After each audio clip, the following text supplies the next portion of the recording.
is grandparenting. It's the best time in life. Penny, have you appeared on any of my past videos? Huh? Okay, that's good. You know, someone's channel. Hey, Penny. After I've massaged you all this time. So rude.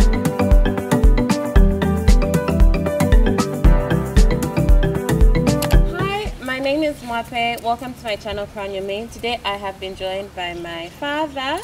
Thank you. Thank you, Mwape. Thanks for having me. Okay, and Penny, I don't know if you can see her. She loves attention, so yeah. Okay, so we're doing something fatherly, you know. I'm going to ask you some questions. Okay. Quite candid. This is like, don't go pastor mode. Like, keep it simple. Keep it simple. Okay. Yes. I'll try. Okay, and I've told him he has a maximum of 2 minutes per question. I won't time you so that I don't stress you. Okay. But yes. Yeah. Okay. Okay, good. Before we get into this video, we have a church conference coming up. It's on biblical parenting. Yes. So I decided to do this video really quick today because I think there's something that I realized. I don't really have as many parents on who view my YouTube channel. I get that. But I had a conversation with an aunt of mine. She said that people have the misconception that you only start to understand what parenting looks like when either you're expecting or when you have kids. And she was saying that she feels like the people who actually need to hear about marriage and parenting are the single people. And it hit me that even I've never read a parenting book. Like when I see them, when I see shepherding a child's heart in my parents' library, I'm like, okay, at least it's there for when I become a parent. But she made me realize that she was just like, no, singles need to prepare. Yep. So I figured this would be a good video to just listen to my dad on parenting and learn from something for my part and also for you. So I hope this helps. If you're interested in attending the virtual conference, please sign up using the link in the description box. So whatever age you are, I think it will be of benefit for you as you anticipate either raising your own kids or even being an aunt or a friend to people who have kids. It's just like all-rounding and it will benefit you. So please go to the link at some point during or after this video. Yes. So the first one, were you ever scared or nervous about becoming a father? Yes, I was. I think the very first experience of holding Mwindula and sort of realizing that I've entered fatherhood was, I would say, traumatic in the sense that, you just never visualize yourself being responsible for bringing up another human being in the world. You know that there is fathering, but now it's right in front of you. You can't ignore. So I think that was the moment of, I wouldn't really call it fear, but just the realization of the awesomeness of the responsibility. Okay. If you could go back in time and tell yourself one piece of advice before becoming a father, what would you tell yourself? I think it would be to read more on fathering, to listen to perhaps individuals who've been on that road already, who are themselves not just fathers, but successful fathers. In other words, their own kids have grown up properly. And of course, see the connection between that success and what the Bible teaches. Yeah, I think that would have been good for me. Okay, which brings me to my third question, interesting enough. What book, second from the Bible, has shaped your approach to parenting the most? Or what book do you think every parent should read? Yeah, that's a good one. I can't quite think of any other than Shepherding a Child's Heart. I was about to say not to mention it. Yeah, I can't think of anyone that really influenced me that much beyond the shepherding of your child's heart. Okay. By TED trip. Would you say it's been easier to raise girls or boys? Yeah, I think both boys and girls have their sort of peculiar challenges. Different, though. I find that the easier part with raising girls is the relationship element. You definitely connect. There's a relationship, a bonding that happens.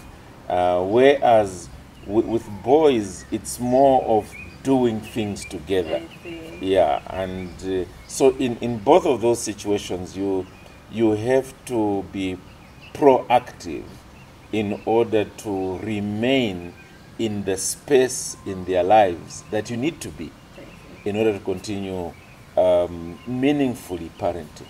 Okay, that's good. Are there things you wish you did differently as a dad? Yeah. I mean, look, I definitely wasn't perfect. In fact, that's why I said that it would have been the best of things to read up a lot up front, because in my own growing up, I mean, my dad and mom were only together up until I was 9 years old, and mom died. And then we went on to join another family, and the dynamics there were completely different.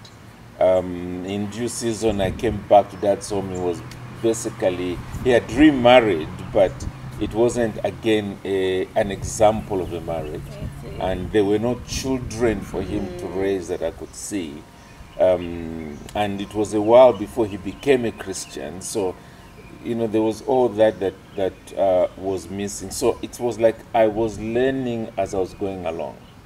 And so my greatest regret was that the first child, which was Mundula, was more of where the experiments were happening. Thankfully, he The survived. experimental child. We actually tell him that, like we have a sibling group, and we tell him like you're the experiment. Even just from his education, he was literally, he was literally the experiment. Yeah. So I think if one was trying to change the past, that's where it would happen. I see. But the Lord worked it out. He did. He's a pastor today. What has been the most challenging thing about being a father? It's just knowing that you are the vision carrier. The buck stops with you. You can't pass on the blame to anybody else. Ultimately, you must own the fact that what's happening in your home, what's coming out of your home, is really, you know, what you have been sowing. And so you have to be 2 steps ahead of the curve. You know that your wife is closer to you, your children are coming.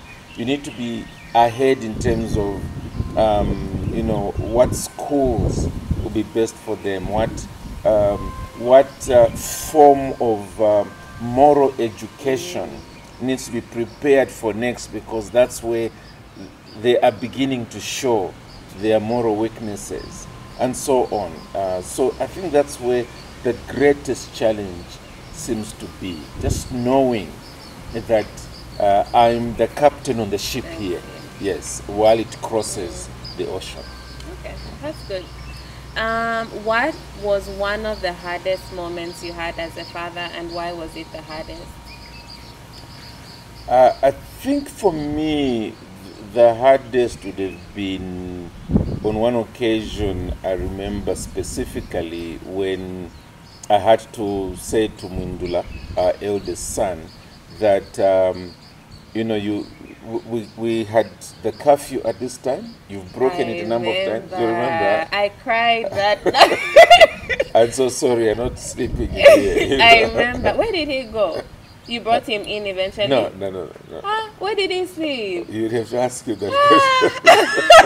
I remember I cried. So, so we had given warning after warning. Now it was the last warning. Sorry.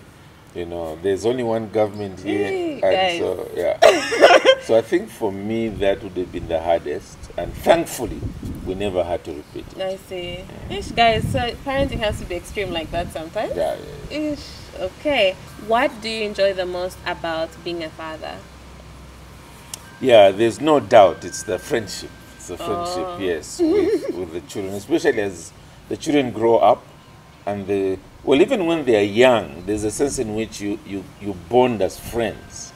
Although there you have sort of come down to their level, yes, and that's a little bit of an effort.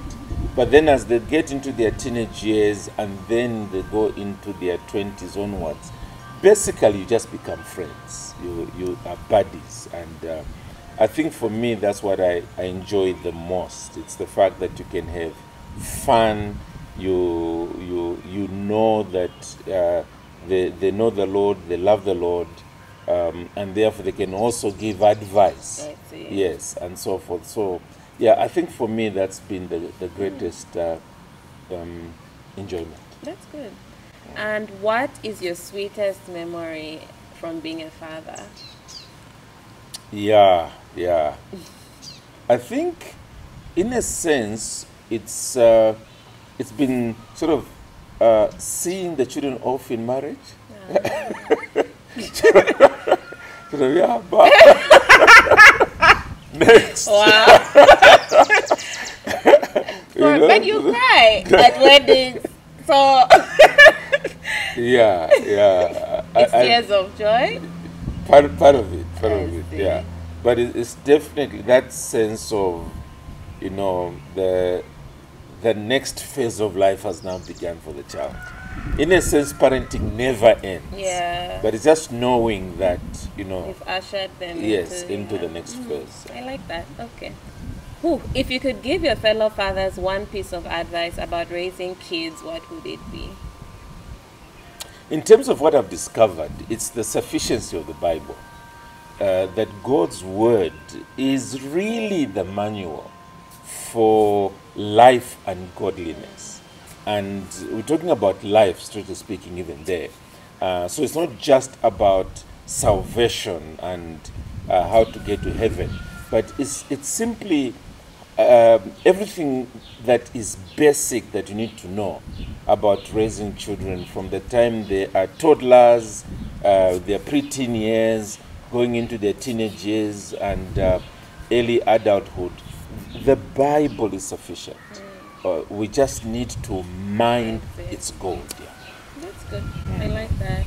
You talked about your mom passing away and you having to live with your aunt, right? And she had 7 kids, and they were 3. 8? Yeah, 4 boys and 4 girls.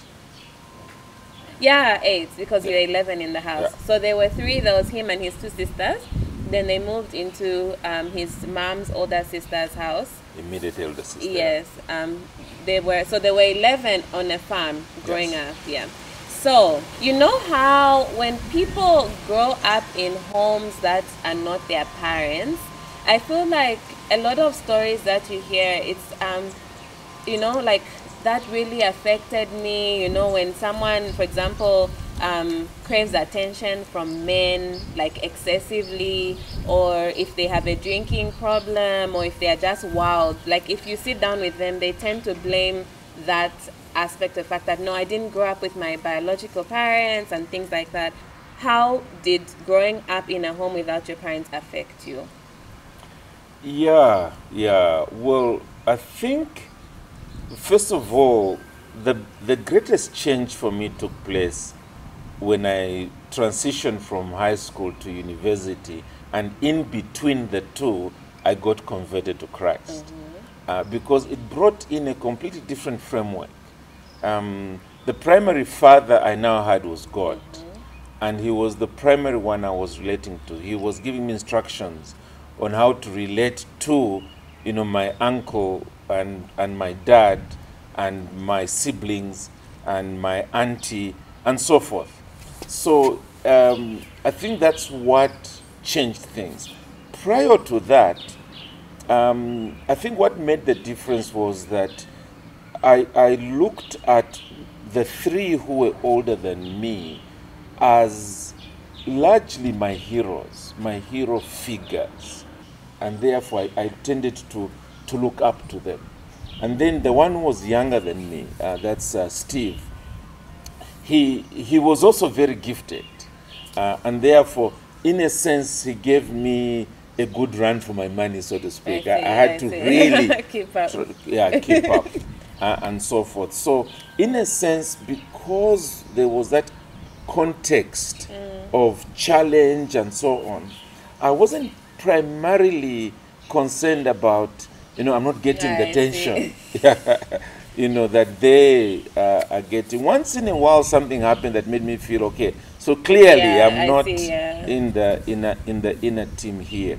But that was not the dominant thought in my mind. So would you say it was common grace? Yes, because definitely. Some people kind of focus more on what you said wasn't dominant than focus on the fact that, there are siblings who I look up to, who I enjoy relationships with. So was it common grace? Part of it, but also bear in mind that the whole period we were there, I was in boarding school. Well, almost the whole of it. Oh. So really, I was home 3 months a year. Yeah, I see. Okay. 9 months I was at school, involved with other kids and so on. Okay. Any encouraging word for girls or ladies who have strained relationships with their dads or haven't grown up with a father figure? Let me also bring in the guys, though, because I feel like it's different aspects. First of all, there's no adequate replacement, simply because that's how God has made us. He's made us to have a dominant masculine figure in our lives and a more sort of nursing feminine figure in our lives. And between the two, we get the balance that produces balanced individuals. So when you lose one of the two, you can't completely replace. So that's really what I would say, that we cannot reproduce in a lab that which God has given us in nature. However, one of the things that I would definitely say is that for those who are Christians, having God as your father, looking up to him as one who cares and provides and guides and so on is a great help, because ultimately even the human father is a poor reflection of the Father that is in heaven. So really that's the one position that I would encourage them to. And of course enjoying the benefit of belonging to a Christian church, because there you have a lot of uncle figures who tend to also see you as one of their children. Yes. That's good. You lost your father when you're pretty older. You lost your mom when you were 9. So what encouraging word can you give to those who have had to deal with the loss of a parent? Yeah. Well, looking back to those days, it's one of the most difficult experiences, especially the loss I suffered when I was only 9 years old, because the role of a mother in a home, you cannot exaggerate it. Yeah, the mother provides the internal connectivity. A father hardly thinks in terms of what you're going to eat, issues of warmth and color in the home and so on. No, the man thinks in terms of, I need to bring food into this place and pay electricity bills and water bills and ensure there's a roof over our heads. But that warmth in the home is provided by the mother. And when I lost it, this home lost its color, it lost its warmth. The first thing is, look, you still need to pick up and move on, because to sort of sit there and just keep mourning, why did God do this, why did God do this? God is sovereign. And often you find that in later life, you discover that the disciplines you learned because of the lack also stand very much in your favor. So yes, you will take time to heal. There's no doubt about that. and ultimately, again I repeat, in God you have an all-sufficient guide and guardian. That's good. That's the end of this video. Thank you so much for visiting my channel. This was really good. I hope so. It was. Okay. Yeah. You put your pastoral hat on the side. So I'm happy. He came as a father today. So that's good. Thank you so much. So if you like this video, don't forget to give it a thumbs up and don't forget to subscribe. Comment down below if you have anything that went through your mind as you watched this video. But yeah, that's the end. So bye. Oh, Bye-bye. yeah.